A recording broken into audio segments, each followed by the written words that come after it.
পুরান ঢাকার সরু গলি, ভাঙা দেয়াল, খসে পড়া চুন আর নীরবে দাঁড়িয়ে থাকা এক শতবর্ষী ভবন।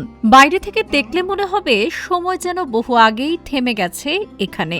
অথচ এই জরাজীর্ণ বাড়ির ভেতরেই এখনো টিকে আছে এক বিস্ময়, 100 বছরের পুরনো দুটি কুয়া। ফরাশগঞ্জের মোহিনীমোহন দাস লেনের ঐতিহ্যবাহী বাড়ি মঙ্গলাবাস, কারো কাছে এটি মঙ্গল নিবাস নামেও পরিচিত। একসময় জমিদারি আভিজাত্যের সাক্ষী থাকা এই ভবনে এখনও বসবাস করেন কয়েকটি পরিবার।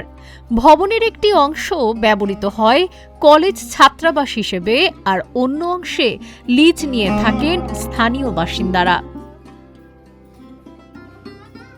সময়ের সঙ্গে বদলে গেছে বাড়ির ব্যবহার, বদলেছে জীবনযাত্রা। নগর জীবনে কুয়ার অস্তিত্ব এখন প্রায় হারিয়ে যেতে বসলেও মঙ্গলাবাসের সবচেয়ে বড় বিশেষত্ব হচ্ছে দুটি কুয়া আজও সচল। ওয়াসার পানি থাকলেও বাড়ির বাসিন্দারা রান্না, ধোয়া মোছা সহ দৈনন্দিন নানা কাজে এখনও ব্যবহার করেন কুয়ার পানি।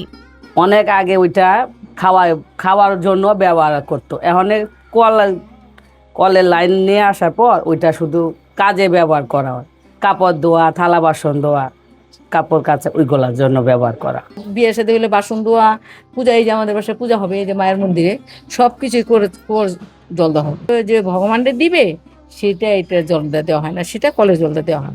যতীন্দ্রমোহন নামের এক ব্যক্তি, তিনি আসলে এই স্থাপনাটি আসলে নির্মাণ করেছিলেন। জমিদার ছিলেন তিনি।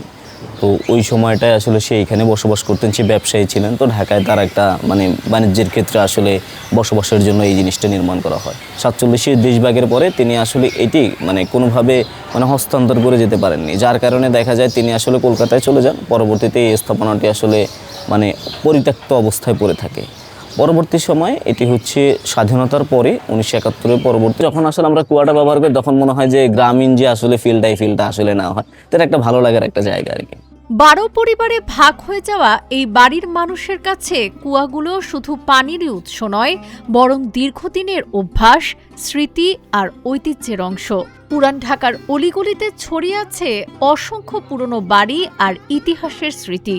তবে মঙ্গলাবাস এখন আর শুধু একটি ভবন নয়, এটি যেন সময়কে আঁকড়ে ধরে রাখা জীবন্ত ইতিহাস, যেখানে অতীত এখনো নিঃশব্দে বেঁচে আছে।